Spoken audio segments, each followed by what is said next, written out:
Hello students, आज हम करेंगे हमारे जो प्लान्स ऑफ मेथड चल रहे थे उसमें हम अभी तक अपने 4 पॉइंट्स हम पढ़ चुके हैं। आज हम नेक्स्ट पॉइंट्स पढ़ेंगे अपने। तो 5th पॉइंट है हमारा मेथड्स। तो मेथड्स क्या होते हैं? देखो, आपको मेथड का नॉर्मल भी पता है। मेथड क्या बताता है कि आपको किस काम को किस तरीके से करना है, ठीक है। नॉर्मल सेंस में आपको मैंने बताया, बट हम देखेंगे मेथड होता क्या है। It refers to that plan which determine how different activities of the procedure are completed.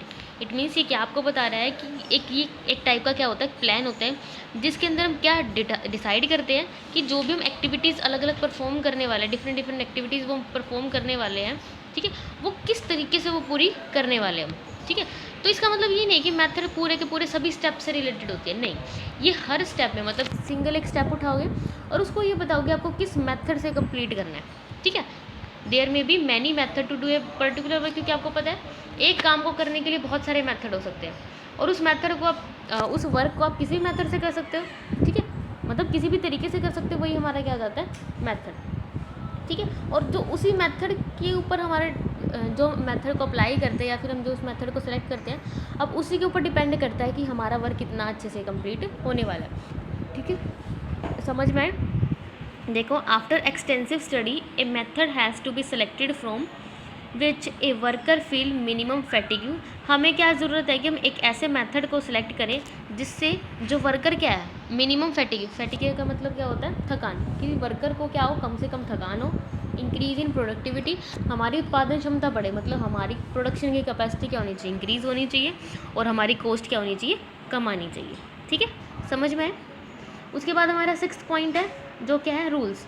Rules का मतलब क्या होता है? It refers to that plan which tell us what is to be done, what is not to be done, मतलब in a particular situation. ये हमें क्या बताते हैं कि हमें किस इस सिचुएशन, मतलब एक पर्टिकुलर सिचुएशन आपको दी होगी, इस सिचुएशन में आपको क्या काम करना चाहिए और क्या काम नहीं करना चाहिए, वो हमें क्या बताते हैं, रूल्स। रूल्स आपको बताते हैं ना। देखो, आप जनरल साइंस में देख भी सकते हो कि आपको ये करना है तो आपको वो करना पड़ेगा, अगर नहीं कर सकते तो आपको वो नहीं कर सकते। जैसे एग्जाम्पल रूल बना दिया कि अगर आप बिजनेस फैक्ट्रीज़ में जाते हो तो वहाँ पे आप स्मोकिंग नहीं करोगे, no smoking in the factory. तो इट मीन्स आपको वो काम नहीं करना, आप वहाँ पे नहीं कर सकते। अगर आप करते हो तो इसका मतलब क्या माना जाएगा, अपने रूल्स को तोड़ा है, उसके बदले में आपको क्या मिलेगी, पनिशमेंट भी मिल सकती है, ठीक है। उसके बाद क्या आता है हमारा बजट्स। बजट का मतलब क्या होता है, quantitative expression of the plan of action, मतलब जो भी हम काम करने वाले हैं उसको क्वांटिटेटिव फॉर्म में, quantitative form in the sense numerical form में, नंबर की फॉर्म में, या फिर जो हमारी कॉस्ट है, मतलब उसको मनी में हम क्या करते हैं, उसको मेज़र करते हैं, उसको हम क्या बोलते हैं, बजट बोलते हैं। देखो, a budget is that planning which provide detail about estimated money, material, time and other resources for the achievement of the predetermined objective of the various departments.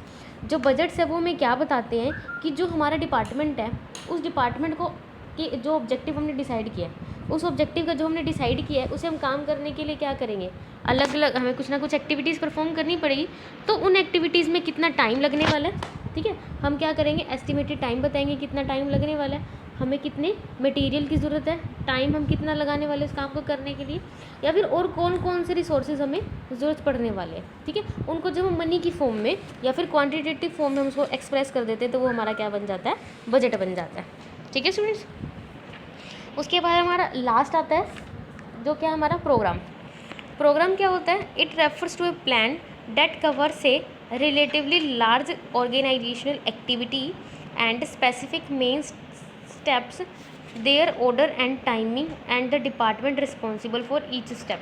देखो, प्रोग्राम क्या होता है, एक ऐसा प्लान होता है जो हमारी जो ऑर्गेनाइजेशन की एक्टिविटीज़ हैं, उनकी जो अलग अलग एक्टिविटीज़ हैं बिजनेस की, उनके जितने भी स्टेप्स हैं, ठीक है, उनके बारे में आपको क्या बताता है, एक्चुअल में काम बताता है कि उस काम को कैसे करना है, और जो उस काम को करेगा वो उसकी रिस्पॉन्सिबिलिटी भी क्या करता है, डिसाइड कर देता है, ठीक है। उसी को हम क्या बोलते हैं, प्रोग्राम बोलते हैं। देखो, अगर मैं आपको नॉर्मल सेंस में बताऊँ, प्रोग्राम का मतलब क्या होता है कि जितनी भी आप एक्टिविटी परफॉर्म करने वाले हो, ठीक है, तो उसके बारे में सारा प्लान ऑफ एक्शन तैयार कर देना कि वो कब स्टार्ट होने वाला है काम, कौन इस काम को करने वाला है, कितने टाइम में इसका यूज़ होने वाला है, ठीक है, उसी को हम क्या बोलेंगे, प्रोग्राम, ठीक है। तो प्रोग्राम के एग्जांपल क्या हो सकता है, प्रोडक्शन प्रोग्राम हो सकता है। हम इसके अंदर ये डिसाइड करेंगे कि रॉ मटेरियल कहाँ से आएगा, कितना रॉ मटेरियल आएगा, कितने की कॉस्ट आएगी, ठीक है, और उसकी जिम्मेवारी भी किसकी होगी, उसकी रिस्पॉन्सिबिलिटी किसकी होगी, प्रोडक्शन मैनेजर की होगी, ठीक है। तो वो जो अपनी रिस्पॉन्सिबिलिटी को पूरा करने के लिए जो प्लान ऑफ एक्शन तैयार करेगा उसी को हम क्या बोलते हैं, प्रोडक्शन प्रोग्राम बोलते हैं। ऐसे हमारा ट्रेनिंग प्रोग्राम हो सकता है, सेल प्रमोशन प्रोग्राम हो सकता है, ठीक है। ऐसे आप इन सब के बारे में बता सकते हैं। ओके।